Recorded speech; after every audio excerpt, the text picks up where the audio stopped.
Hello everyone and welcome to my video on factoring quadratics a greater than 1 example 2. If you have not watched example 1 on a greater than 1, you're going to want to watch that because I'm not going to go over every single step as in depth in this video. Alright, so let's take a look at what we got here. We have a polynomial. The first thing you might be thinking is, that's not a quadratic. Yes, you're correct. It is not a quadratic. So what we want to do is the first thing we should always do, which again, maybe I didn't stress this enough yet, is look for a GCF or greatest common factor. If you don't know what I'm talking about, there's videos on that. Go back and watch them. All right, so here, when I'm finding the GCF or the greatest common factor, what I want to do is first look at the numbers, then the variables. And the first thing I see here is that 28, 16, and 80 can all be divided by 4. So that's going to be the greatest common factor in the numbers. And all the terms have an x, at least one x. And in this case, I'm going to take that as a GCF, and I'm going to take it to the smallest exponent, which is the last one, which is a 2. So they can all be divided by an x squared. All right, so 28, 16, and 80 have a common factor of 4. X to the fourth, x cubed, and x squared have a common factor of x squared. So that's going to be my GCF. So what I'm going to want to do now is factor the GCF out. So I put it out front, a set of parentheses, and I divide the numbers by 4. So 28 divided by 4 is 7. And I subtract the exponents. X to the fourth divided by x squared. 4 minus 2 is 2. That gives me an x squared. 16 divided by 4 is 4. And 3 minus 2 is x to the 1, or just x. Negative 80 divided by 4 is negative 20. And 2 minus 2 is 0. X to the 0 is 1, so that leaves me with negative 20.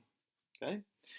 So now I do have a quadratic, and this is something I can factor. So what I like to do is I kind of factor this off to the side. I don't want to forget about my GCF. I don't want to lose my GCF, but that really has nothing to do with the part that I'm going to do next, which is factoring this quadratic. It'll have to be included in my final answer, but it's separate from the steps involved in factoring this. So what I want to do is I'm going to go off to the side and I'm going to factor this. So again, we're looking for two things that multiply and add. In this case, they're going to add to the middle term, which is a plus 4, but they're going to multiply to the product of the first and last term. 7 times negative 20 is negative 140. That's going to be what we multiply, right? So that's a little different now with the a greater than 1. All right, what's not different again is me trying to find the numbers that do that multiply to negative 140 and add to 4.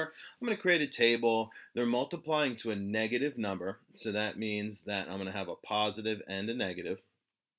And they're adding to a positive number, so that means my bigger number will be positive. So again, the only way to multiply to a negative 140 is to have one of each sign, and the only way to add to a positive with one of each is if the bigger number is positive. So again, I'm going to go with the factors of 140, starting with 1. So it's negative 1, a positive 140, which adds to 139, which is not 4, so it's not going to be that. I know 2, negative 2, is going to multiply with a positive 70, which adds to 68, which is also not 4. It does not divide by 3, because we have 1 plus 4 plus 0 is 5. 5 doesn't divide by 3, so neither does 140. 4, it does divide by 4, so 4 is a factor. And 140 divided by 4 is 35, so I get a positive 31 when I add those two together, which is not 4. It does divide by 5, so a negative 5 and a 28, or positive 28, which adds to 23, which is, again, not 4. It does not divide by 6 because 3 is not a factor. It does divide by 7, which we already know is 20 because that's how we found 140 to begin with, which doesn't add to 4, so still not the factor. 8 is not a factor. 9 is not a factor because it's not divisible by 3, so there's no way to be divisible by 9.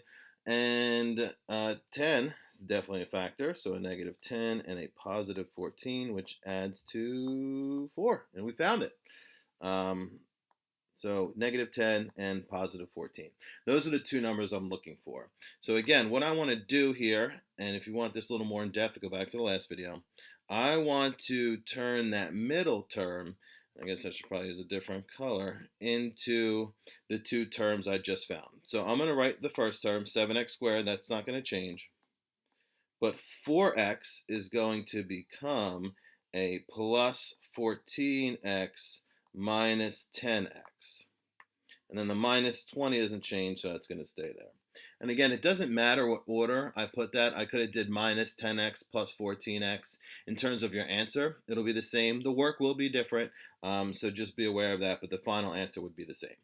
And then we're going to factor by grouping. So what I want to do is I want to group the first two sets of terms together and then the second two sets of terms together. And so what I'm going to do is I'm going to go ahead and make these the same color, or I'm sorry, different colors for each set, just so we can maybe like see what's going on here. All right, so what I want to do is look inside each of these sets of parentheses and factor out a GCF. So here I have 7x squared and 14x. 7 and 14 have a common factor of 7, and x squared and x, since they both have x's, I want to take x to the smaller of the two powers, which in this case is 1. So I'm going to do that. All right, and then what I have left over here, 7 divided by 7 is 1, x squared divided by x is x, 14 divided by 7 is 2, and x divided by x is 1, so just 2. All right, now the next set of parentheses, I need to find the GCF, which is 10. Now I need to be careful. Since this first term in the second group is negative, I need to make my GCF negative. It does not matter what this sign is, positive or negative, that doesn't matter. If this first sign in the second group is negative, my GCF must be negative. So in this case 10, but a negative 10. And you got to make sure to include that sign, whether it's positive or negative there, because that's going to help us find our answer. All right, so now I need to be careful when I do factor out this negative 10. I'm going to divide the coefficients by a negative 10. So negative 10x divided by negative 10 is positive 10. Negative 20 divided by negative 10 is a positive 2. Okay, now at this point you can do a check. Here, x plus 2 is the same as x plus 2. Those two binomials should be the same. Just because they are the same does not guarantee that you did it correctly, but if they're different, you definitely did something wrong. So you got to make sure you go back and check that. All right, so that's going to be one of our factors of this quadratic, x plus 2. You're only going to take it the one time because the other factor is going to come from the two GCFs. The first term will be the first GCF, which in this case is 7x. And then the second term will be the second GCF, which is minus 10. So now we have factored 7x squared plus 4x minus 20 into these two binomials. And it doesn't matter what order you take these two, it can go either way. All right, now we're not done though. All right, don't forget, we originally had a GCF. So what we did was we took our work over here, we took this blue quadratic, and then we factored it, and now we need to bring back our answer, which is x plus 2 and 7x minus 10. And I'm going to remember to also include this 4x squared as part of my answer.